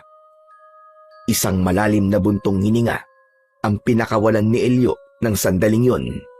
Alam niya na mabigat ang laban na kahaharapin niya. Pati na ang mahalagang papel na gagampanan ng sungay ng usa sa kanyang paghahangad ng hustisya para sa kanyang ama at sa lahat ng mga nabiktima ng manananggal. Parang dinudurog ang puso niya nang maalala ang malupit na sinapit ng kanyang ama. Ngayon na alam na niya ang katotohanan sa pagkamatay ni Mang Raul, ay kakaibang takot naman ang naramdaman niya. Maya-maya pa ay bumalik na si Lolo Bestor. Dala ang pangpanday sa gagawin nilang sibat. Sinimulan na tanggalin ng matanda ang 4 na dulo ng sungay. Gumawa sila ng sibat na merong 4 na dulo ng sungay ng usa. Pagkalipas ng ilang minutong paggawa ng sibat, ay natapos ni Lolo Bestor ang sandata. Ibinigay nito yun kay Elio. Nabuo na ang tridenteng sibat na makakatalo sa mga aswang na manananggal. Bawat dulo nito ay may talim na papatay sa mga aswang. Sana ay magtagumpay ka, Apo. Mangako ka, Elio, na gagawin mo ang lahat para ligtas kang makabalik sa amin. Hindi po ako aalis, Lolo Bestor. Natitiyak ko pong babalik sila para kunin si nanay at ang kapatid ko. Kinabukasan ay maagang nagsanay si Elio sa paggamit ng tridenteng sibat. Sa una ay nahirapan siya dahil nasanay siya sa isang talim lang ng armas. Ngunit hindi nagtagal ay mabilis niyang natutunan ang totoong kapangyarihan ng tridente. Masasabi na niyang handa na siyang harapin ang mga aswang na manananggal. Pagsapit ng gabi, kung saan ay nakahanda ang lahat, nakiusap si Elio kay Kapitan at sa tanod nito na hanggat maaari ay tulungan siyang lumaban para sa kaligtasan ng lahat. Marami ang nakiisa dahil sawang-sawa na raw ang mga ito na madalas na pangbibiktima ng mga aswang na manananggal sa mga buntis. Si Kalo ang namahala sa pagsasaboy ng asin. Sa loob naman ng kanilang bahay ay si Lolo Bestor ang nagbantay. Si Elio naman ay nasa gitna ng bakuran. Hawak ang kanyang sandata na tridente. Handang-handa na para lumaban. Bilog na bilog ang hugis ng buwan, habang ang liwanag ay tila tumatanglaw sa buong baryo ng San Andres. Bumundol ang kaba sa dibdib ng batang si Elio, habang nakatanaw sa langit at nakikiramdam sa paligid. Ngunit isang nilalang ang hindi nila inaasahan na darating sa lugar na yon. Hindi niya maipaliwanag kung bakit nasa harapan niya ang pangkat ni Servando, kasama ang mga bago nitong alagad. Madilim ang kanilang anyo at kakaiba ang pagngisi na parabang may binabalak na masama. Hindi ko akalain na dito lang pala magwawakas ang buhay mo. Hindi kita nakilala, bata. Kaya pala sa una pa lang, mabigat na ang nararamdaman ko sa'yo. Dahil anak ka pala ng taong pumatay sa mga magulang ko. Hindi ko alam kung anong sinasabi nyo. Basta ang alam ko, umalis kayo sa harapan ko. Dahil baka pagsisiyan nyo kung bakit kayo nandito. Mamaya lang ay malapit nang dumating ang aswang na manananggal. Kaya kung pwede, bukas mo na lang iparamdam ang galit mo sa akin. Wala akong panahon sa'yo. Nagpapatawa ka ba? O sadyang mahina lang talaga ang utak mo? Teka, anong ibig mo sabihin? Kami ang hinihintay mo. Ako ang nilalang na hindi marunong tumanggap ng pagkatalo. Alam mo bang, ako ang pumatay sa tatay mo? Hayop ka! Kung gano'n na isa ka palang halimaw, kampun kayo ng kadiliman! Kasalanan mo kung bakit kami bumalik sa pagiging aswang. nagdesisyon na sana kami na magbagong buhay at pagkain na lamang ng hayop ang aatupagin namin. Kaya lang, ay bigla kang dumating. Bigla ka ng gulo, kagaya ng inutil mong ama. Kahit kailan, ay wala na kayong karapatang magbago. Ang aswang ay aswang pa rin. Pagbali-baligtarin man ang mundo, isa pa rin kayo sa halimaw. Mga nilalang na nagtatago sa dilim. Walang ibang alam kundi ang pumatay at umasa sa dugo ng tao. Tama na! Tama na ang pang-iinsulto mo sa pagkatao ko! Huh, ang lakas naman yata ng loob mo sabihin na naiinsulto ang pagkatao mo. Kampong ka ng kadiliman, demonyo ka. Kahit na kailan, walang pagkatao ang mga halimaw. Dahil isa kang salot na sumisira sa kalikasan at buhay ng mga tao. Ganun ba? Matitikman mo ngayon ang katas ng aking pag-iiganti. Kukunin ko ang lahat ng mga mahal mo sa buhay. Yun ay kung hahayaan ko pa kayo mabuhay. Dahil hindi na ako natatakot mamatay. Makamit ko lang ang ustisyang nararapat para sa tatay ko. Pagmasdan mo kung ano ang kaya kong gawin. Malalasap mo ngayon ang sakit na walang kapantay. Unti-unting idinipa ni Servando ang mga braso nito kasama ang kanyang mga alagad. Dahan-dahan na nagpalit ng anyo ang mga ito mula sa pagiging tao papunta sa pagtubo ng pangil sa bibig, paghaba ng mga kuko sa kamay, at pagkapunit ng laman mula sa kanilang likod. Kusang napunit ang damit dahil lumitaw ang maskuladong katawan ng mga ito, habang ang bibig ay humaba na parabang sa paniki. Ang kanilang mga mata ay nanlilisik, hindi sa galit, kundi sa pagkagutom sa karne ng tao. Sa paghihiwalay ng kanilang katawan, naiwan sa lupa ang ibabang bahagi ng katawan. Ngunit ang itaas na bahagi na may pakpak ay lumipad sa himpapawid. Dala ang gutom at pagkauhaw sa dugo. Napuno ng ingay ng pag-angil ang paligid. Ang pagaspas ng malapad na pakpak ng mga ito ay nakadagdag sa nakakakilabot na ingay sa loob ng bakuran. Lumapit sa kanya ang kanyang kaibigang si Kalo. Kalo, anong ginagawa mo dito? Hindi ka dapat nandito. Teka, bantayan mo na lang si nanay. Pasensya ka na, Tol, ha? Pero nag-aalala ako sa iyo, eh. Marami sila, Tol. Hindi mo sila kakayaning labanan na mag-isa. Bakit, Tol? Wala ka ba tiwala sa akin? Teka, mas kailangan ka ni nanay sa loob. Sige na, pumasok ka na sa loob ng bahay. Bilisan mo. Hindi kita iiwan, Tol. Bala na ang taong bayan sa kalahati nilang katawan. Sasamahan kitang lumaban. Walang iwanan hanggang kamatayan. Magdasal na kayo. Lahat kayo ay gagawin na naming hapunan. Hindi na namin kailangan magtiyaga sa karne ng mga hayop.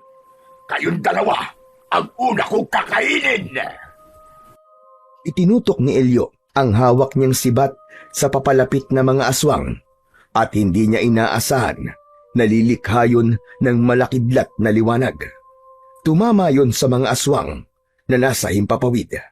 Nagkikikisay ang mga ito habang nasa ere. Nasunog ang katawan ng mga ito at natunaw na parang papel. Ang lahat ng tamaan ng malakidlat na liwanag mula sa sandata ni Elio ay bumabagsak sa lupa at agad na nasusunog.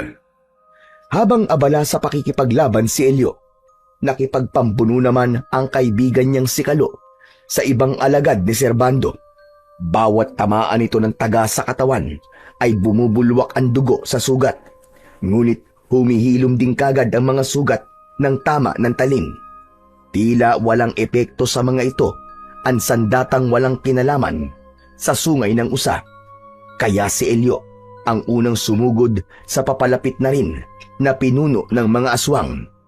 Bawat bigwas ng kalmot ng kuko ni Servando ay hindi tumatama sa nakakaiwas na si Elio. Gumanti rin siya rito ng saksak gamit ang kanyang tridente na sibat. Ngunit hinampas siya ng malapad nitong pakpak. Pasadsad siyang bumagsak sa lupa at muntik niyang mabitiwan ang kanyang armas na tridente. Mabilis na lumapit sa kanya ang aswang, habang ang nakalaylay na laman loob nito ay halos sumayad na sa lupa. Ang buong akala mo ba ay basta mo na lang akong matatalo ng sibat mo? Pues nagkakamali ka. Ilang tagapagtanggol na ang pinatay at natalo ko gamit ang sandatang yan. Lahat sila ay walang binatbat sa kapangyarihan ko. Kapangyarihang ano? Ang manggulo sa mga tao at pumatay na maraming hayop sa kagubatan? Yun ba? Dahil yun lamang ang paraan para kami ay mabuhay. Patutunayan namin na hindi para sa tao lamang ang mundo na to, kundi para sa amin rin na mga elementong may taglay na kakayahan. Kung hindi ka titigil sa pakikipaglaban sa amin, ako ang tatapos sa buhay mo! Ginagawa yan! Hindi sinasabi! Kailanman, ang mga nilalang na katulad mo ay sa impyerno na babagay! Wala kayong puwang sa mundo ng mga tao! Mas pinili mo maging masama kesa ang gumawa ng kabutihan sa kapwa! At sino ang tatanggap sa amin? Sige nga! Maraming tatanggap sa inyo kung mas pinili niyong gumawa ng kabutihan. Kumukuha kayo ng sobrang pagkain sa gubat na dapat sana ay sapat lang. At hindi pa rin natatapos ang kasamaan nyo. Pumapatay pa kayo ng maraming sanggol sa baryong to. Inalisan nyo ng magandang pangarap ang mga batang pinatay nyo. Kaya walang tatanggap sa inyo kahit na sino. Sa impyerno kayo nararapat. Kaya ito na ang katapusan nyo! Malahangin ang ginawang pag-ikot ni Elio, kasabay ng pagtalo niya sa ere, para maabot ng kanyang sandata ang mga nakalutang na manananggal. Sa bilis ng pangyayari, ay hindi nakaiwas si Servando sa pagtama ng tridente na sibat na may kasamang kidlat. Lumagablab ang kuryente na bumalot sa katawan ng pinuno ng mga aswang. Natunaw ito hanggang sa maging abo na parang nasusunog na papel. Sumama ang abo nito sa hangin, kasunod ng malakas na pagsigaw ng mga taong lumabas sa kanilang mga tahanan. Dala ang mga asin para ibuhos sa kalahating katawan ng mga manananggal. Nang malagyan ng mga ito ng asin, ang bewang ng manananggal, umusok ang mga yon at kumulo ng malakas ang likido sa kalahating bewang ng mga aswang. Kumalat sa lupa ang natunaw na bewang. Nagkagulo ang mga tao. Pinagtulungan ng mga ito ang lahat ng mga natirang aswang na nasugatan ni Kalo sa laban.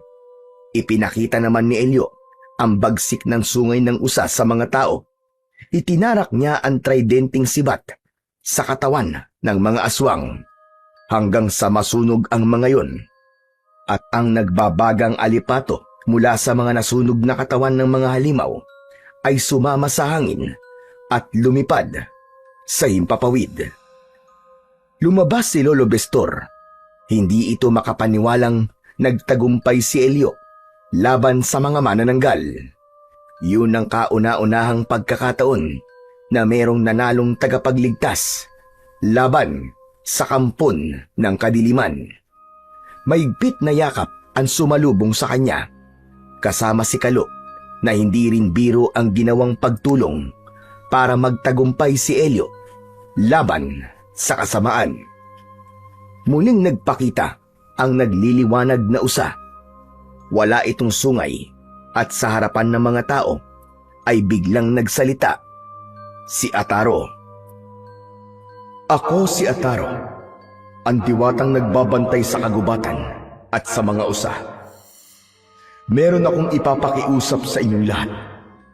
Sana ay wala ng mga ngaso sa inyo sa kabundukan. Sa halip ay pangalagaan niyo ang mga hayop na nakatira sa gubat. Kagaya ninyo, sila ay may buhay rin. Malaki ang naitutulong nila sa balanse ng kalikasan. Laging tandaan, lahat ng sobra ay masama. Lahat ng labis ay lason kapag pinabayaan. Makakaasa po kayo na gagawin po namin ang lahat para magbago ang pananaw ng mga tao. Marami rin po salamat sa tulong nyo. Mahal na Diwata, pati na sa ilang beses niyong pagkakaligtas po sa buhay ko.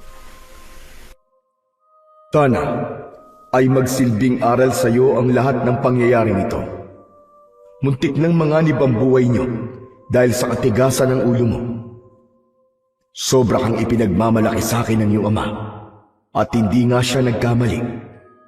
Ikaw ang kauna-unahang bata na lumaban sa aswang na nagkamit ng tagumpay laban sa kasamaan. Kung ganun po, mahal na Diwatang Ataro, nagtagumpay rin po ako sa misyon. Napatingin si Elio sa gawin ng kanyang kaibigan.